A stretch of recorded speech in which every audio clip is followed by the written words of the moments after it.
महाराष्ट्राचे माजी राज्यपाल भगतसिंग कोश्यारी यांना केंद्र सरकारकडून पद्मभूषण पुरस्कार जाहीर झालाय। याच मुद्द्यावर राजकीय वातावरण तापलेलं असून यावर विरोधकांनी सडकून टीका केली। दुसरीकडे विरोधकांच्या टीकेला महायुतीकडून जोरदार प्रत्युत्तर देण्यात आलंय। पाहूया।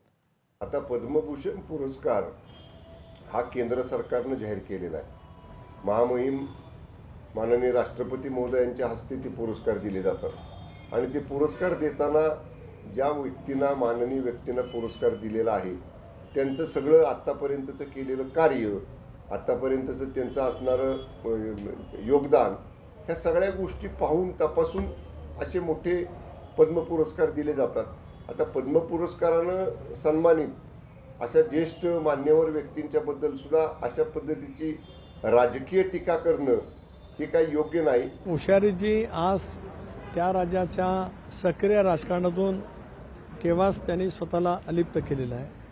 आपल्या राज्याचे राज्यपाल म्हणून काम करण्याची त्यांना संधी जरूर त्या ठिकाणी मिळाली। आता निवडणुका कुठल्या आहेत तर कुठल्या निवडणुका नजरेसमोर ठेवत भारत सरकारने अशापैकी निवड केली कळणं अनकलनीय आहे।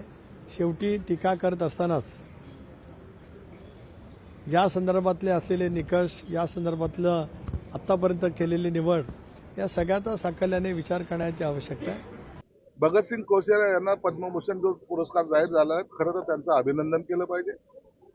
स्वतःच्या राजकारणापलीकडे किंवा पक्षाच्या राजकारणापलीकडे जाऊन महाराष्ट्राच्या माजी राज्यपालाला जर असा पुरस्कार मिळत असेल तर त्यांचं आम्ही स्वागतही करतो आणि त्यांचं अभिनंदनही करतो। विद्यार्थ्यांकरिता एका बाबासाहेबांच्या नावाच्या विद्यापीठातल्या विद्यार्थी राहिलेल्या व्यक्तीला असा एवढा सर्वोच्च पद्मभूषण पुरस्कार मिळणं हे सगळ्यांसाठी फार महत्त्वाचं आहे। ही बाब बोचत आहे का टीका करणाऱ्यांना? म्हणजे आंबेडकर विद्यापीठाच्या तून शिक्षण घेतलेल्या विद्यार्थ्याला जर पद्मभूषण सारखा पुरस्कार मिळतो म्हणून या काँग्रेसांना, या उद्धववाल्यांना हे टोचणी होतात आहे का? म्हणजे टोचल्या चालल्यात का या भावना? भगतसिंग कोश्यारी यांनी उभं आयुष्य हे धोती कुर्ता घालत सामान्य जीवन हे जगले। स्वतः शिक्षक होते, आयुष्यभर कष्ट केलं। कोण कुठल्या पक्षाच्या पेक्षा व्यक्तिमत्व कसं आहे हे महत्त्वाचं आहे आणि मला वाटतं की चांगल्याला चांगलं म्हणण्याची हिंमत सुद्धा आपल्यामध्ये असलं पाहिजे। कोण माझा राजकीय विरोधक आहे म्हणून तो खराबच आहे असं म्हणणं योग्य नाही। चांगल्याला चांगलं म्हणण्याची हिंमत असली पाहिजे। भगतसिंग हे नावच ऐकल्यानंतर आमच्या हृदयामध्ये आदर आमच्यामध्ये तयार होत असतो। भगतसिंग कोश्यारी हे आदरणीय आहेत, त्यांचा मी आदर करतो।